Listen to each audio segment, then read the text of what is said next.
Hello friends, இப்போ நம்ம பார்க்குறது தான் பரிசனிக்கடவு முத்தப்பன் டெம்பிள்னு சொல்கிறதுங்க.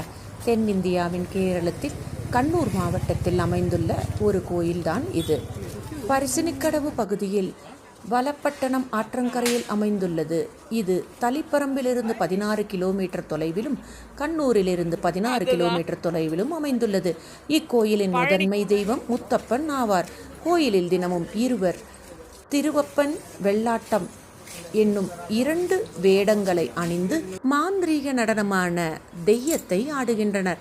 உள்ளூர் பாரம்பரியத்தின்படி சிவபெருமானே இங்கு முத்தப்பனாக உள்ளார். வெள்ளாட்டம் மற்றும் திருவப்பன் ஆகியவை வட மலபாரின் கவு எனப்படும் கோயில்களில் ஆடப்படும் தெய்யம் கெட்டி ஆடல் என்ற ஆட்டத்தின் 2 வகைகளின் பொதுவான பெயர்களாகும். இந்த முத்தப்பனுடைய கதையை பார்க்கலாமா? எருவெஸ்ஸி கிராமத்தைச் சேர்ந்த மன்னனான அஞ்சரமண அவரது மனைவி பாடிக்குட்டி அம்மா இருவருக்கும் குழந்தைகள் இல்லை. சிவனின் தீவிர பக்தையான பாடிக்குட்டி ஆற்றில் குளிக்கும்போது மிதந்து வரும் ஒரு பூக்குடையில் ஒரு குழந்தையை கண்டிருக்கிறார். பிள்ளை இல்லாத தங்களுக்கு சிவபெருமான் அளித்த குழந்தையாக அதை கருதி கணவனும் மனைவியும் குழந்தையை அன்பாக வளர்த்தனர். குழந்தை பருவத்திலேயே பல குறும்புகளை செய்யத் தொடங்கியது.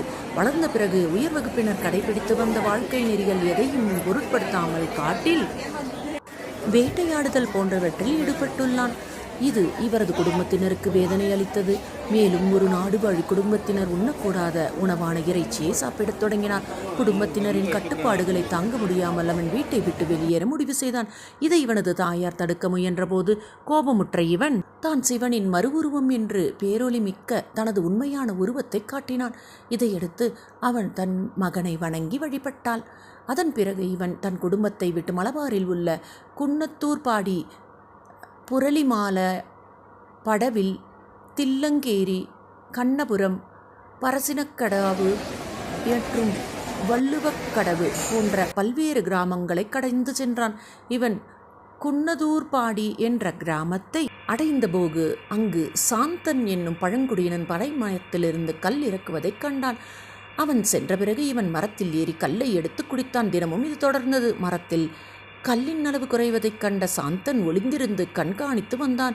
அப்போது மரத்தில் இவன் ஏறி கல் குடிப்பதைக் கண்டு ஆத்திரமடைந்து தன் கையில் இருந்த அம்பால் அவனை எய்த அவன் கல்லாக மாறினான். மறுநாள் காலையில் அங்கு வந்த சந்தனின் மனைவி தன் கணவனின் நிலையைக் கண்டு வருந்தி சுற்றிலும் பார்த்தான். அவளுக்கு அங்கிருந்த பனைமரம் ஒன்றில் வயதான ஒருவர் அமர்ந்திருப்பது போன்று அவளுக்கு தெரிந்தது. உடனே அவன் அவரை பார்த்து, முத்தப்பா, கல்லாய் கிடக்கும் என் கணவனை காப்பாற்ற இறங்கி வா என்று வேண்டினான். கேரளத்தின் வட்டார வழக்கில் முத்தப்பன் என்றால் தாத்தா என்று பொருள். பனைமரத்திலிருந்து இவனும் கீழே இறங்கி வந்து அந்த சாந்தன் கல் உருவத்திலிருந்து விடுவித்து சுய உருவம் கொடுத்தான். இதனால் மகிழ்ச்சி அடைந்த அந்த தம்பதியினர் இவனை முத்தப்பன் என்றே அழைத்தவுடன் இவனுக்கு கோயிலை கட்டி வழிபடத் தொடங்கினார். குன்னத்தூர் படியில் அமைந்த இந்த கோயில் முத்தப்பனின் முதல் கோயில் எனப்படுகிறது. சாந்தனும் அவனது மனைவி முத்தப்பனுக்கு அவன் விரும்பிய கல், மீன், கருவாடு, இறைச்சி போன்றவற்றை படைத்து வழிபட்டு வந்தனர். இப்போதும் இதே வழிபாடு தொடர்ந்து வருகிறதுங்க.